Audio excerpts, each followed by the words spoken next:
Mayday, mayday, we have a massive UAP off our starboard bow. It's hovering. Flight 42, do you have visual on the bogey?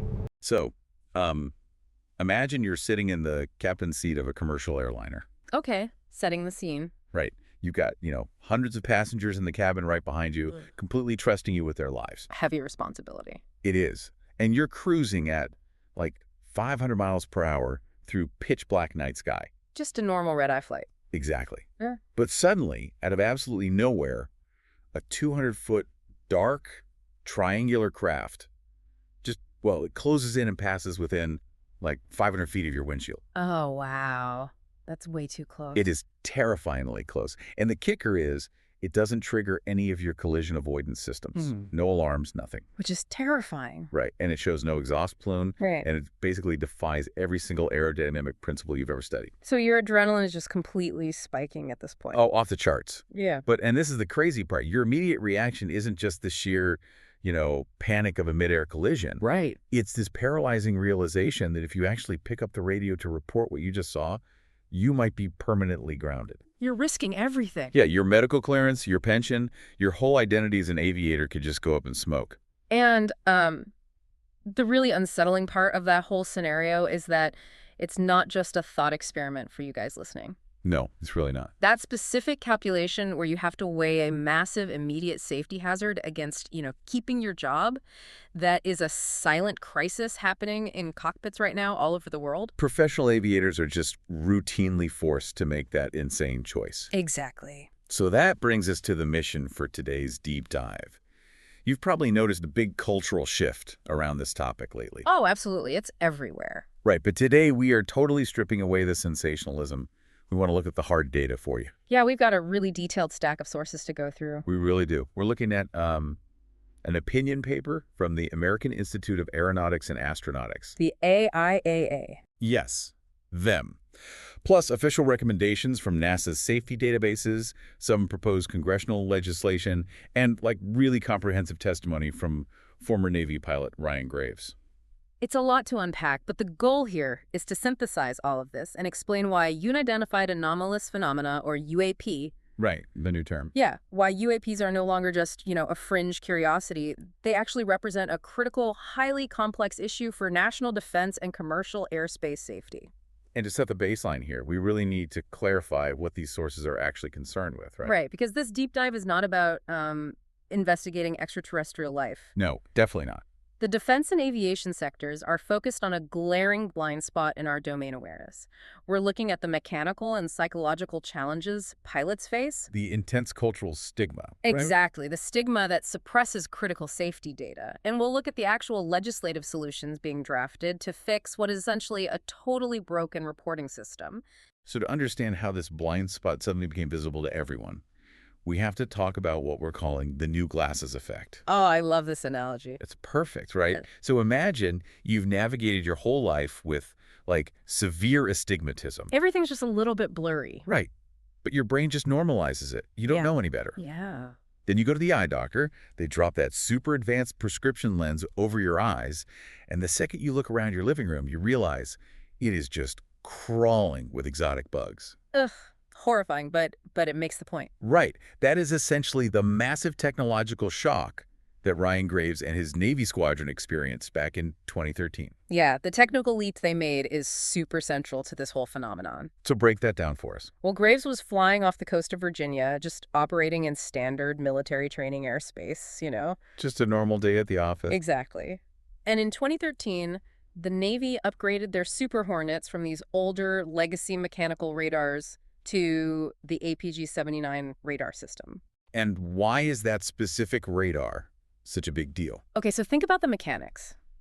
Old radars physically swept a dish back and forth, right? Oh, like in old movies with the spinning green line. Yeah, exactly. And that mechanical sweeping left gaps in coverage. It really struggled to track small or stationary objects. Makes sense. But the APG-79 is what's called an active electronically scanned array, or AESA. AESA. Okay. Right. It sends out multiple simultaneous beams of energy electronically. It doesn't move. So it's basically seeing everything all at once. Yes. It offers exponentially higher resolution. It can track incredibly small things with pinpoint accuracy. It was just just a monumental leap in situational awareness for them. But, if I'm a pilot, right, and my jet just got this massive hardware and software upgrade, Yeah. and suddenly my display's just completely cluttered with anomalous tracks. Yeah. My first instinct isn't, oh my gosh, the sky is full of mysterious craft. No, of course not. I would literally just assume the new software is glitchy. Like, I'd just write up a maintenance ticket. And that is exactly what the squadrons did at first. Oh, really? Yeah, they assumed the AAA radar was just overly sensitive in generating false tracks. They called it clutter. Okay, so how did they rule out the glitch theory? Well, the sources detail how the maintenance diagnostics and then subsequent sensor fusion completely dismantled that theory. Sensor fusion, meaning using other equipment. Exactly. Modern fighter jets don't just rely on radar. When the APG-79 radar established a track, the pilots would slew their other sensors to that specific coordinate in empty space. So they'd point like their infrared cameras at it. Right, their infrared and electro-optical targeting pods. And those operate on completely different physics, right? I mean, radar bounces radio waves, but infrared detects heat. Precisely. And the targeting pods would lock onto a physical object emitting a distinct thermal signature. Wow. Yeah, you cannot have a localized radar software glitch that also perfectly simulates a heat source on an independent infrared camera. It's impossible. That makes zero sense. And furthermore, they were getting correlation across multiple aircraft in the formation at the exact same time. The data absolutely proved there were physical objects occupying that airspace. And the way these things move their kinematics recorded by those sensors, it just totally defies conventional aerospace engineering. Completely. The sources document these objects remaining perfectly stationary in 120-knot winds. Which is basically a hurricane. Yeah. For you listening, a Category 3 hurricane has winds around 96 knots. An F-18 would have to constantly burn fuel and aggressively maneuver just to fight that headwind. Just to stay on one spot. Right. Yet the sensors showed these objects holding their exact coordinates with zero drift. Or they'd suddenly accelerate to Mach 0.8 with no visible flight control surfaces. And no exhaust plumes. Right. No heat trail from an engine. And it actually escalated from just being distant blips on a sensor to physical airspace incursion. Yeah, the near misses. Right. The most alarming data point from Graves' testimony is an actual physical near miss. 2 F-18s were flying in a tight formation, only separated by about 150 feet. Which is standard for them, but still crazy close. And an object flew directly between the two jets. Unbelievable. The pilot described it visually as a dark gray or black cube enclosed inside a clear sphere. A cube inside a sphere. That is so weird. No. And it passed within 50 feet of the lead aircraft. 50 feet. The safety hazard was so extreme that the pilot immediately terminated the training mission and just went straight back to base. I mean, you have to, but, a military jet has an ejection seat, and those pilots are trained for chaotic combat scenarios. The threat matrix shifts entirely when we transition from military training zones to commercial flight corridors. Absolutely. We're talking about civilian aircraft hauling hundreds of sleeping passengers. And the sources highlight this profoundly disturbing commercial encounter with a Boeing 737 over South Africa. Yeah, the South African incident. That perfectly illustrates the hazard of flying blind. What happened there exactly? So the flight crew of this fully loaded 737 observed this massive, dark, triangular craft. The one from my intro. Right. It had blue illumination on the corners and like a red or purple center. And this object closed the distance incredibly fast, passing within an estimated 500 feet of their aircraft. In aviation terms, at those closing speeds, 500 feet is less than a blink of an eye. It's basically a scrape. But what really stands out to me is that commercial planes have TCS, right? The traffic collision avoidance system. They do. If an object gets that close, the cockpit should literally be screaming with proximity alarms, telling the pilot to dive or climb. And that is the core of the danger here. The TCS remained completely silent. Wow. And the local air traffic control primary radar didn't register the object either. How is that even possible for a massive physical object? Well, you have to look at how TCS actually functions. It doesn't actively bounce radar waves off physical objects like a fighter jet does. Okay, so how does it work? It's an interrogation system. It sends out a signal asking other aircraft transponders to broadcast their altitude and position. Oh, I see. So it's basically a radio asking who's there. Exactly. So if an object in the sky doesn't have a functioning transponder squawking a signal back, the TCS is completely blind to it. That is terrifying. If those 737 pilots hadn't literally been looking out the window at that exact moment, They would have had zero warning. Not at all. So if these encounters are reality and the data in the sources estimates that upwards of 30% of commercial air crews may have experienced some form of unexplained sighting. Which is a huge number. Huge. It feels like this should be a daily conversation in the aviation industry, but instead we have a total vacuum of public reporting. Yeah, there's a severe systemic bottleneck here, and it's the cultural stigma. The stigma is just wild. It's not just some vague social pressure either. It is deeply institutionalized. The infrastructure for reporting anomalous safety hazards just simply does not exist for commercial pilots. Think about the absurdity of the current system for a second. If you're driving down the interstate and you see a massive sinkhole forming in the center lane, You know exactly what to do. right, the procedure is clear. You call the Department of Transportation, they dispatch a crew, they divert traffic. It works because the hazard is normalized. Right. But if a commercial pilot, who is responsible for millions of dollars of equipment and hundreds of lives, spots a UAP, the official FAA guidelines literally instruct them to contact local law enforcement. Or a civilian UFO hobbyist group. It's almost funny if it wasn't so dangerous. It forces a highly trained professional to operate outside of standard safety protocols. Picture a pilot cruising at 35,000 feet over the Atlantic Ocean. Right, yeah. And they're trying to figure out which coastal police precinct has jurisdiction over an unidentifiable glowing sphere off their port wing. It totally undermines the seriousness of the hazard. And it threatens their career. Aviation safety relies heavily on the aeromedical certification process. Yes, the medicals. A pilot's entire career equity is tied to their physical and psychological fitness to fly. So if a pilot submits a report detailing an encounter with a craft that defies physics, they're basically opening themselves up to a devastating psychological evaluation. Right. The aviation medical examiners can just label them as suffering from hallucinations or acute mental instability. Just for documenting what their eyes and sensors saw, and the sources anchor this fear in a very specific historical precedent. Oh, the Japan Airlines flight, right? Yeah, Japan Airlines Flight 1628 back in 1986.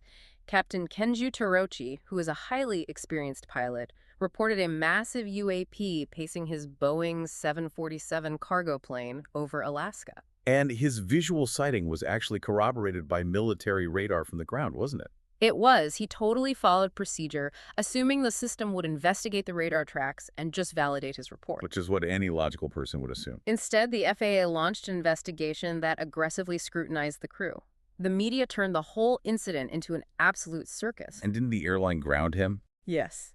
They eventually transferred Captain Torochi to a desk job for years. That is heartbreaking. And that singular event sent a massive shockwave through the global aviation community. The message was unmistakable. If you see something weird, keep your mouth shut or lose your wings. The psychological toll of that enforced silence is just heavy. The sources detail the aftermath of that Boeing 737 encounter over South Africa we mentioned. Oh, this part is wild. It is. When the pilots finally landed, they were so deeply shaken by the encounter and so terrified the airline would deem them unfit to fly. What did they do? They went to a pharmacy and self-administered a drug test. Wow. They literally needed chemical proof to convince themselves they weren't hallucinating. That is a damning indictment of the culture, honestly. We have professionals doubting their own sanity because the system just refuses to acknowledge the data. And that leads directly into the core safety threat identified by the American Institute of Aeronautics and Astronautics. The AIAA paper, yeah. When the public thinks about UAP risks, the immediate assumption is a kinetic event. A literal mid-air collision. Which is valid, given the near misses. Right, but the AIAA paper argues that the more insidious and immediate risk is cognitive. It's about what happens to the human brain inside the cockpit during an encounter. Aviation requires such a high degree of predictability. Exactly. A pilot is managing fuel flow, monitoring communications, maintaining headings, tracking weather. It's this carefully managed distribution of attention. So, if a phenomenon suddenly appears that completely shatters their understanding of physics, that mental balance just collapses. Think about it for you listening. Imagine driving on the highway at 70 miles per hour and an actual ghost floats across your windshield. I'd slam on the brakes. Right.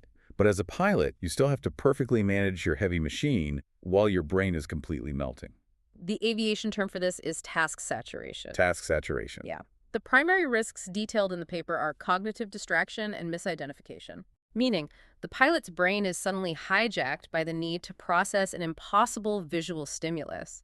The cognitive load spikes drastically, and their situational awareness just degrades. So they might miss a critical radio call from ATC or fail to notice they're losing airspeed. Exactly. And we also have to consider the danger of misidentification caused by the stigma itself. How so?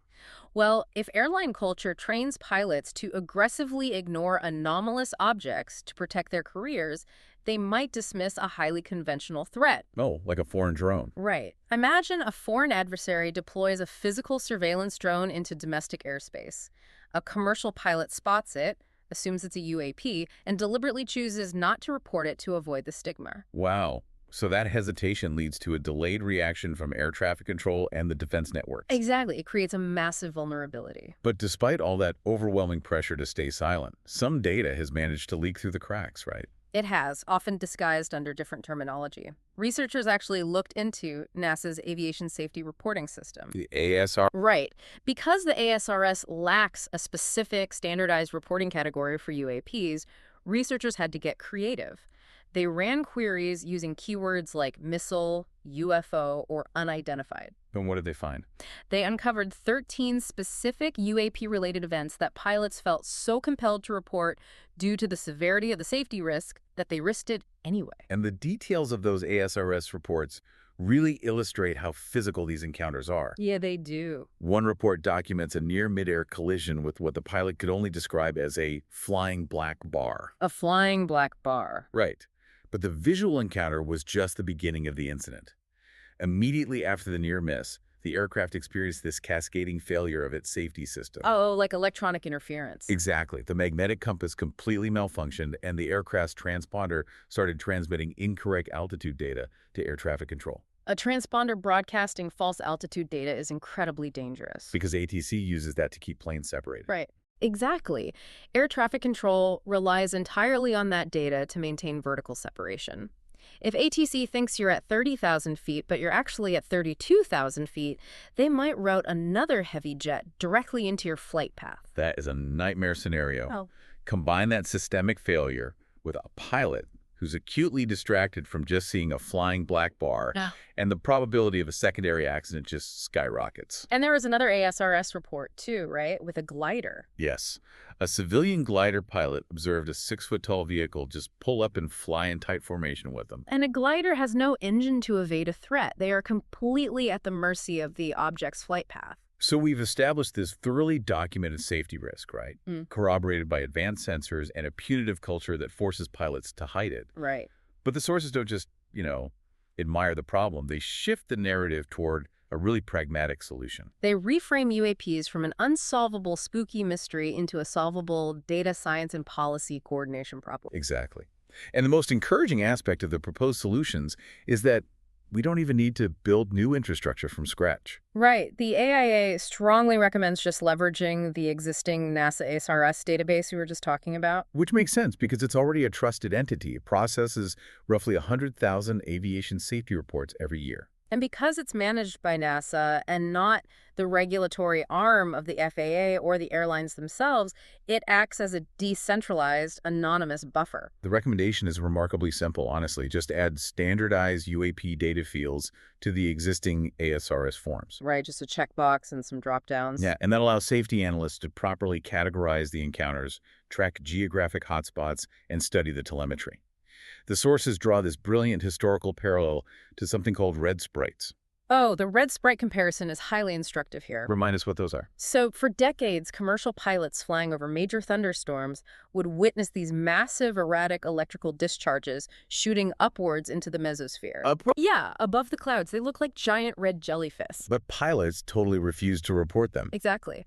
They knew that logging a report about red tentacles in the sky would result in a psychiatric evaluation and a suspended medical certificate. So what changed? Well, atmospheric scientists established dedicated, non-punitive data collection methods. And once they did that, they were able to prove red sprites were just a naturally occurring atmospheric phenomenon. So normalizing the data collection completely removed the stigma. Exactly. But standardizing the ASRS form is just the first step. It's honestly insufficient on its own. Because an anonymous reporting system only works if the pilot trusts that their identity can't be reverse engineered. Right. If an airline safety board sees a UAP report for a specific date and time over a specific waypoint, they can easily check the flight logs. Oh, and figure out who was flying. Exactly. Identify the crew and issue a quiet reprimand or just stall their career advancement. Which is why the policy component is the true linchpin of the solution here. The sources outline the proposed Safe Airspace for Americans Act. This legislation is so important. It's drafted to aggressively dismantle the fear factor by providing pilots with actual legal leverage.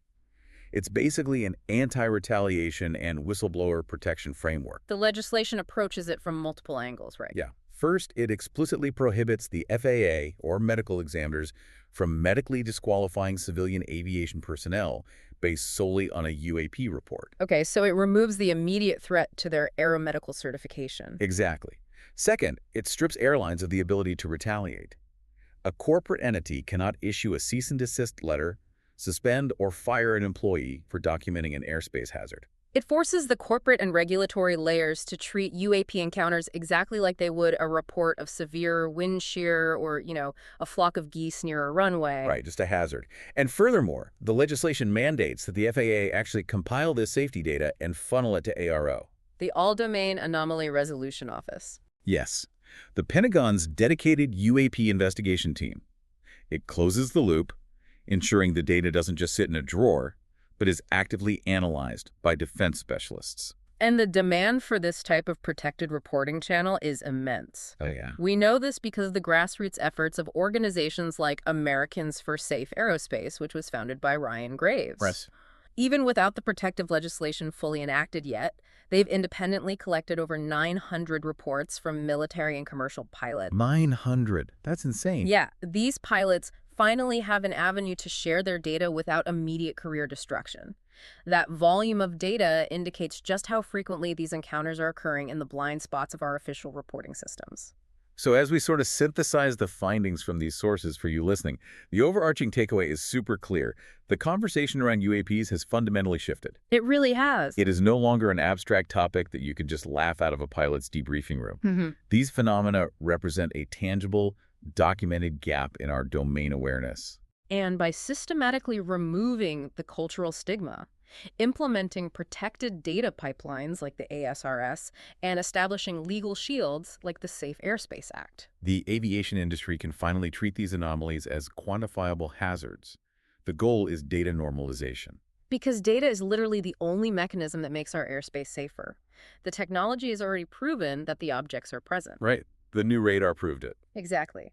The next necessary evolution is entirely psychological and bureaucratic. We have to stop ignoring the advanced radar tracks and start building the models to actually understand them. And the sources map out exactly how we achieve that. But before we wrap up this deep dive, there is one final concept worth considering for you guys listening. A little food for thought. Exactly. We started this analysis with the new glasses effect, right? The moment the Navy upgraded to the ASA radar, the resolution improved. And they realized the sky was populated with objects they had previously been entirely blind to. Objects that might have been there all along. Exactly. So if these anomalous crafts have been operating in our flight corridors for decades, perfectly hidden by our legacy technology, and heavily shielded by an institutional culture of silence. What else might be operating in the periphery of our awareness? Right. What other blind spots in our technology and our psychology are just waiting for us to finally put on the right pair of glasses?